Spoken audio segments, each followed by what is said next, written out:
It was supposed to be just another camping trip, full of partying and alcohol, but they chose the wrong lake.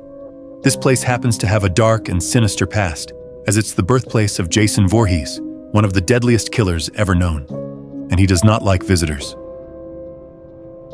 Welcome back to Recap TV. Today, we're diving into the 2009 horror thriller film called Friday the 13th. If you enjoy story recaps like this, don't forget to hit that like button and subscribe for more recaps like this. Now get comfy and let's dive right into the story.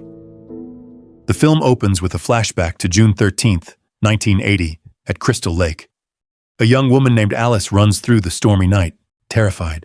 Rain pours down as she pushes through the trees. Suddenly, someone stops her.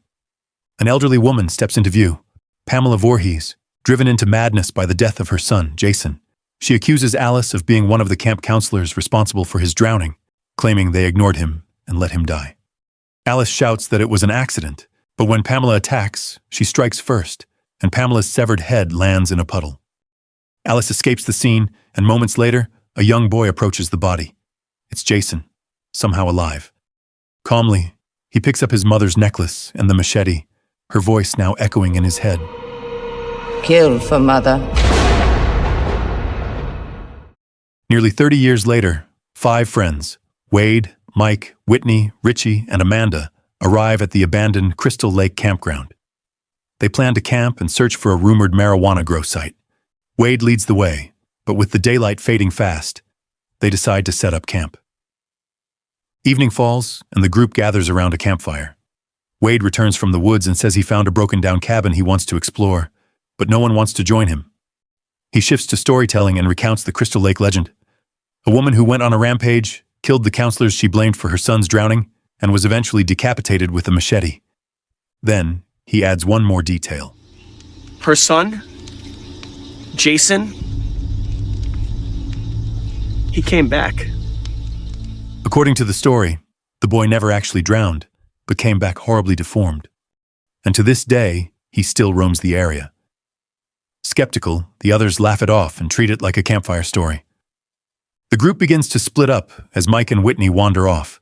Wade heads into the woods to relieve himself, and Richie and Amanda retreat to their tent. You're in so much trouble. Whitney admits she feels uncomfortable being there, especially with her mother sick back home. Mike reassures her that her mother is fine and encourages Whitney to relax. Alone in the woods, Wade accidentally finds something, the marijuana grow site they were looking for. He celebrates, but his excitement turns to dread when he spots someone watching him. What the fuck? What the fuck? What is this?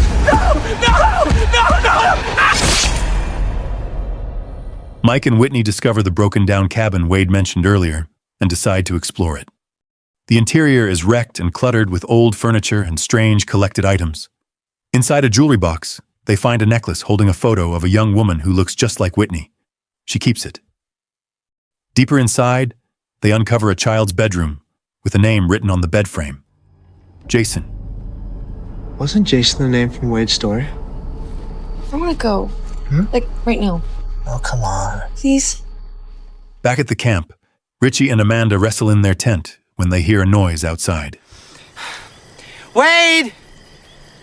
Dude, if you're out there whacking off, man, that is not cool. Richie tries to ignore it, but Amanda demands him to check it out. Convinced it's just Wade creeping around, Richie steps out. As he calls his name and wanders farther, he finds the marijuana plants as well, and then something else. Wait! Wade's corpse. Inside the tent, Amanda grows nervous when Richie doesn't answer her calls. She looks outside and sees nothing. Suddenly, she is grabbed and violently dragged out of the tent. Richie rushes back toward camp in full panic. There, he finds a sleeping bag hanging above the fire pit with Amanda trapped inside, screaming for help. Before he can reach her, a bear trap snaps shut on his leg. Helpless, he watches as Amanda is burned alive inside the bag and drops to the ground dead. At the cabin, Mike and Whitney discover a strange sight. It looks like an altar with something placed in the center that looks like a doll. Curious, Mike picks it up. only to recoil in shock when he realizes it's a human head. Behind them, the door slams shut. Someone is outside. When Mike tries to look under the door, a machete bursts up through the floor.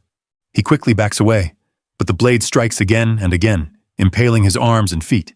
He screams in pain while Whitney tries to pull him up. Just then, a hand tears through the boards and violently drags Mike beneath the cabin. Whitney escapes and runs back to camp. There, she finds Amanda's burned body and Richie still caught in the trap. She tries to help him, but it's too late.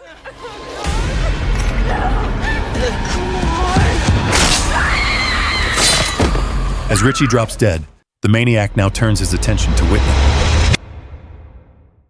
6 weeks pass, and a new group arrives. Trent, a wealthy and arrogant young man, pulls into a gas station with his girlfriend Jenna and their friends Chelsea, Bree, Chewy, Nolan, and Lawrence. Inside the station, a man named Clay questions the cashier about his missing sister, Whitney. No one has seen her since her trip to Crystal Lake.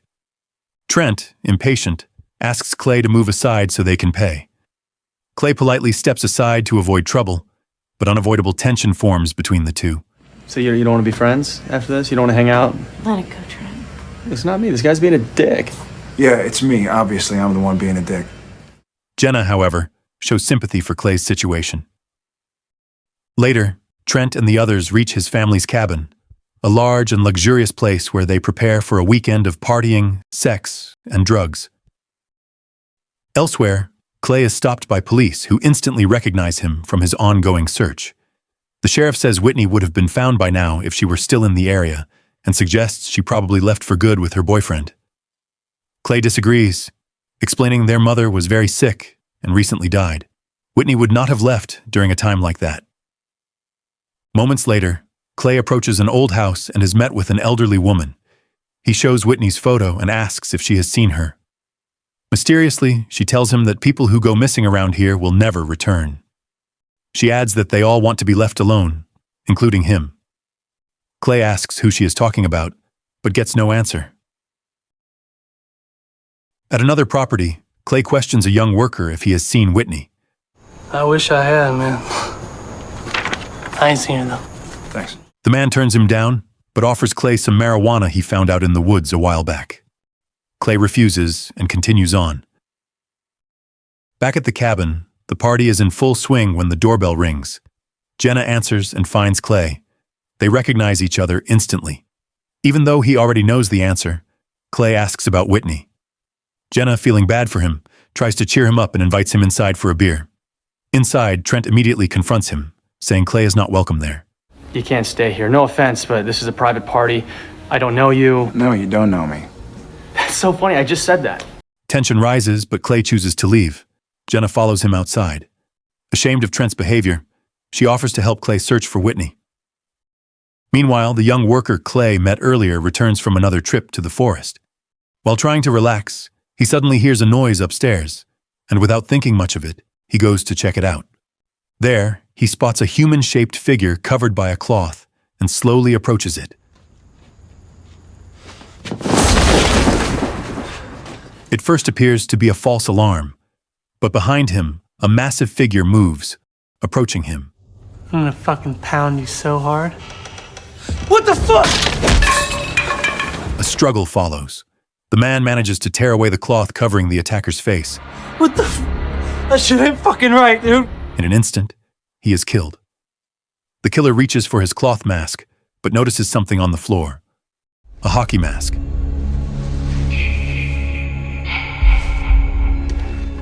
He picks it up and puts it on. And just then, the deadly, iconic look of Jason Voorhees is complete. Elsewhere, Clay and Jenna enter the Crystal Lake campsite. Clay opens up about his strained relationship with his sister Whitney, explaining that the last time they spoke was long ago.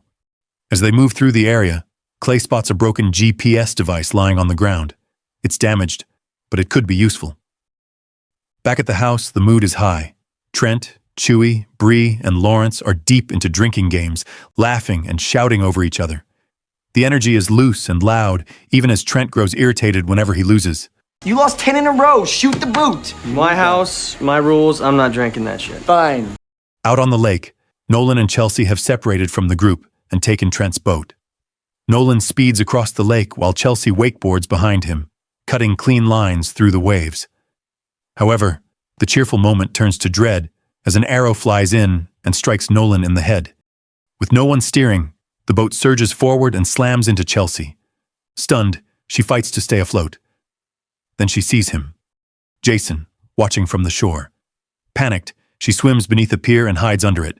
Jason walks across the boards above her, searching. Terrified, she forces herself to stay silent. After a tense moment, he walks away. Or so it seems.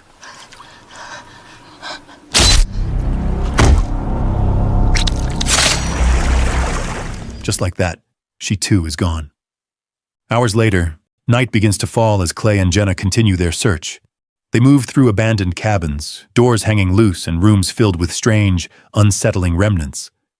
Still, nothing points to Whitney, and the two prepare to leave. That's when they hear someone approaching and decide to hide. Soon, Jason emerges from the forest carrying a body over his shoulder. He passes close but does not see them. He does, however, notice a bag Clay left behind. His posture shifts, and he begins tearing through the area, searching aggressively, but Clay and Jenna remain out of sight. After a tense sweep, Jason leaves, taking Clay's bag with him. Once the path is clear, Clay and Jenna rush off to warn the others. The film cuts underground, where Whitney is revealed to be alive, chained inside a tunnel system beneath the camp. Jason enters and tosses Clay's bag aside without acknowledging her presence. When he leaves, Whitney reaches for the bag and finds the broken GPS device and missing posters with her photo. Clay. She snaps the GPS device apart and uses a fragment to try to pick the lock. Before she can finish, Jason appears and stops her. Frightened but controlled, Whitney speaks to him. Jason? It's okay. After a tense moment, Jason turns and walks away. Back at the house, the party has grown sloppy. Chewie stumbles over and breaks a chair. Trent explodes in anger, calling it a family heirloom. Chewie promises to fix it if he can get some tools. Hesitant, Trent orders him to check the tool shed outside. As Chewie heads out, Bree approaches Trent. Forget about it. I'll fix it. Let's go finish this.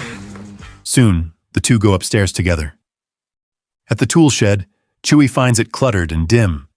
Annoyed by Trent's behavior, he starts drinking their expensive wine and playing with a hockey stick. Careless, he shatters a ceiling light, plunging the shed into darkness. The mood shifts instantly. As the light flickers, it reveals the terror. Jason. Oh, God, you scared the shit out of me, bro. Are you looking for this? He attacks Chewie and overpowers him with ease. Brutally, he pushes a screwdriver into Chewie's throat, slowly killing him. Meanwhile, inside the house, Bree and Trent get intimate while Lawrence sits alone downstairs. All right, give me something, baby. What you got for me? Give me something. Goddamn, I'm in a swimsuit? Shit. Goddamn winter catalog. Unfortunately, he is interrupted when Clay and Jenna burst through the door, shouting that there's a killer outside. Clay immediately grabs the phone and calls the police. He manages to say a few words before the power cuts out and the house goes dark. Trent and Bree rejoin the others, and the moment quickly turns hostile as Trent confronts Clay. Why don't both of you just get the fuck out? Listen, dumb shit, there's a bigger problem. There's more. Are you serious? There is a killer out there. He's the one who cut the lights, okay? Jenna steps in, trying to calm them down, but Lawrence breaks the moment, saying he's going to check on Chewie. The others warn him not to go outside, but he insists on trying to save his friend. Lawrence quickly reaches the tool shed and calls out Chewie's name, but there is no response. Inside, he finds a trail of blood leading to a freezer. He approaches it.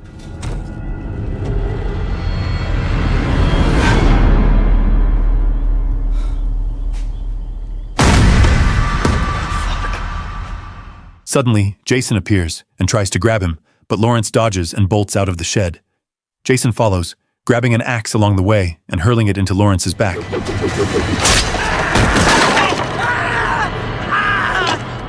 In pain, Lawrence collapses near the house and screams for help. The others hear him. While Trent and Bree freeze in fear, Jenna moves to go help, but Clay stops her, saying it's too late. Moments later, Jason reaches Lawrence, and within seconds, he is dead. Terrified, Trent runs upstairs and arms himself with a gun. Bree follows, but accidentally wanders into a different room. There, she notices an open window and a shower curtain. She steps closer and pulls the curtain aside.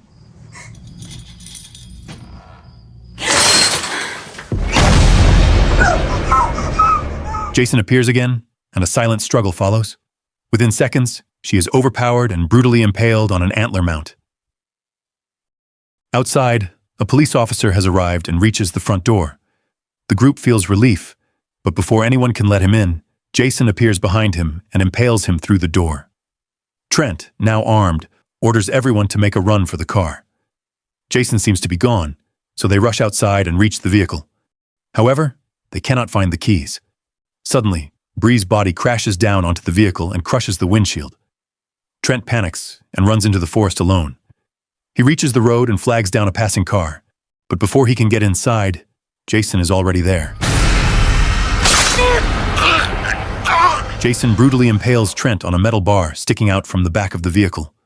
The driver, shocked by the sight, speeds away with Trent's corpse pinned to the car. Clay and Jenna head back toward the campsite where they previously saw Jason carrying a body. As they approach, Whitney, still trapped in the underground tunnels, hears them and calls out. They hear her and soon discover a hidden entrance leading underground. Moving quickly through the tunnels, they find Whitney chained up, now overwhelmed with relief. Oh, God. Are you okay? You okay? You okay? You okay? Clay quickly breaks her chain loose while Jenna keeps watch. Soon she spots Jason approaching, and the three decide to flee deeper into the tunnels. They reach a tight opening that slows their escape. Jenna is the last to climb through, and before she can, Jason's machete bursts straight through her. Clay and Whitney are shocked, but knowing they cannot save her, they keep moving.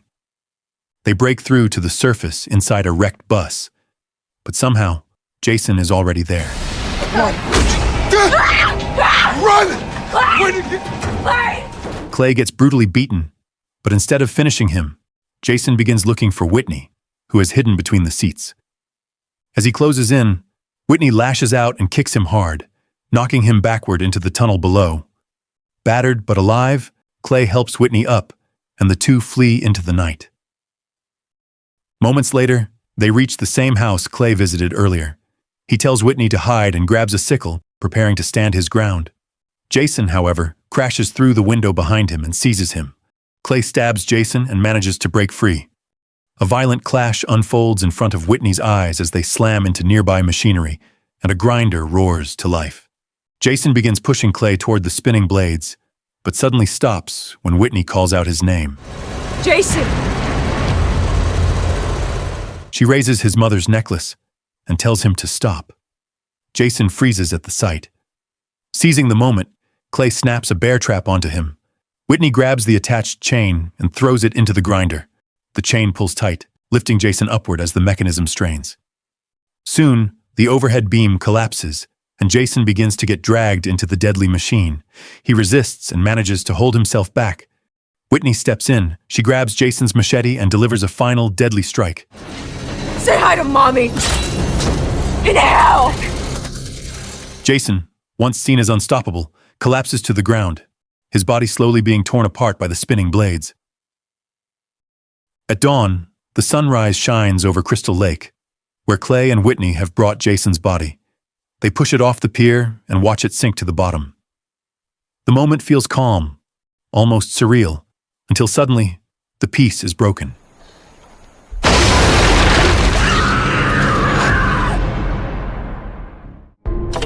Thanks for watching. I'd love to hear your thoughts in the comments. And if you enjoyed the video, make sure to like and subscribe. Catch you in the next one.